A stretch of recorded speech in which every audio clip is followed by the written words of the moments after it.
Some indoor gardeners shy away from growing the frilly and elegant African violets because they are intimidated by African violet care. African violet plants do have a few quirks, but learning about them and the proper care of African violets can make growing the plants less intimidating.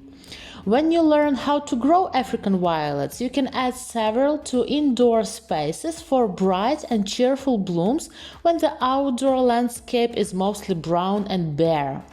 I have grown this adorable bush just from a single leaf. If you are interested how I managed to do this, please keep watching.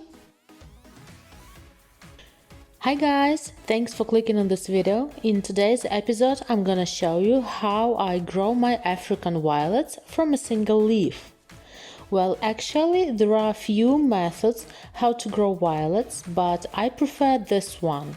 So here I have a leaf of an African violet and I simply put it in water for some time.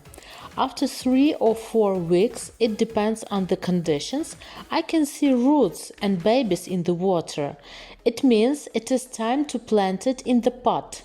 I just take a plastic pot, fill up with soil and plant a leaf together with its babies in there.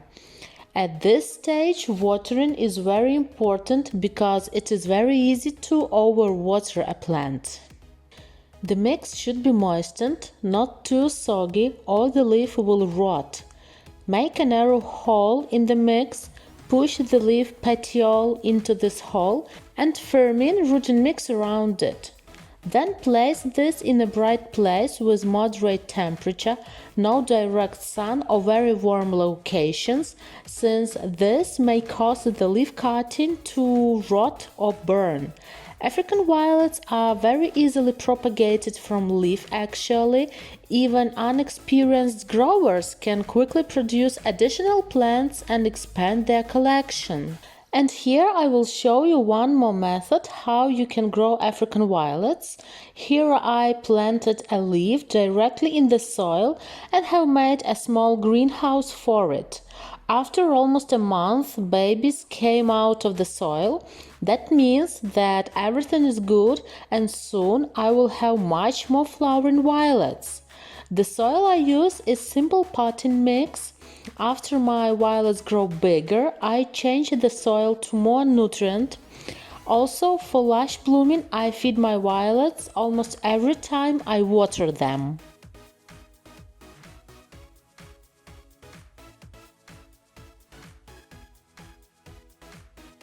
Here are my violets in almost 2 months. They grow really very fast, truly to say. And by the way, my cat is very interested in what I'm doing. So here he is helping me with my violets. Well, just look at these adorable plants. They are already ready to flower.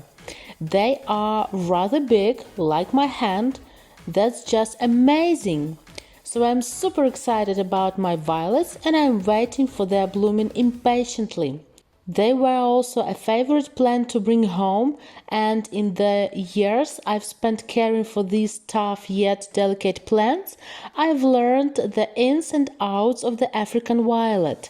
They have a well-documented history and are relatively easy to care for, but propagating them for cuttings is an exercise in pleasure.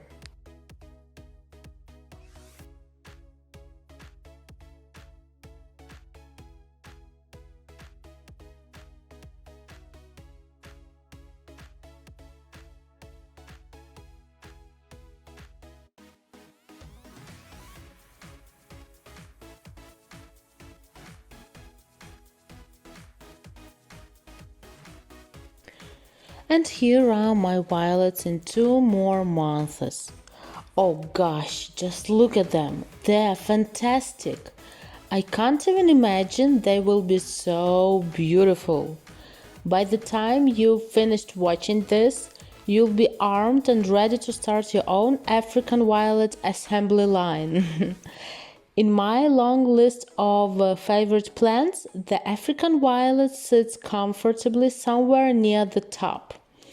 That's because of its profuse and reliable blooming and easy of care. One of the reasons it ranks so highly in my favorites is that they seem to thrive on neglect. African violets prefer bright but indirect light. They prefer a west-facing window during the summer and a south or east-facing window during the winter months.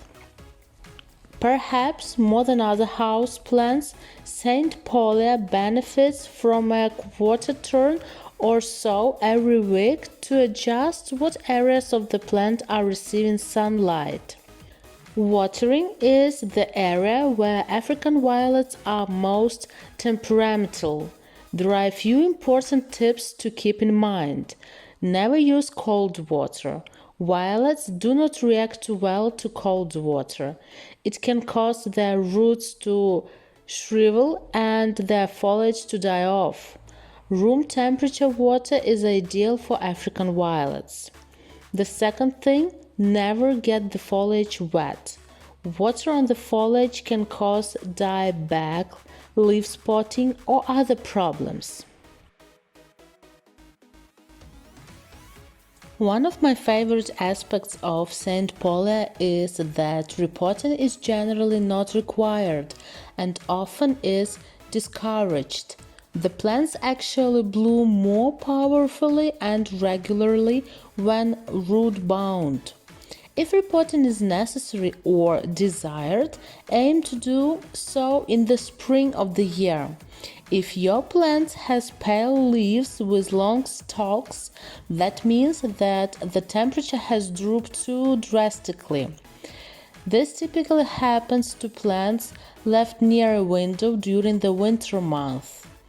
If your violet has no flowers, that is a rather innocuous problem.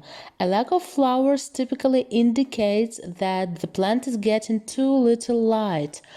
Or another reason this could happen is that there are too many leaves on the violet.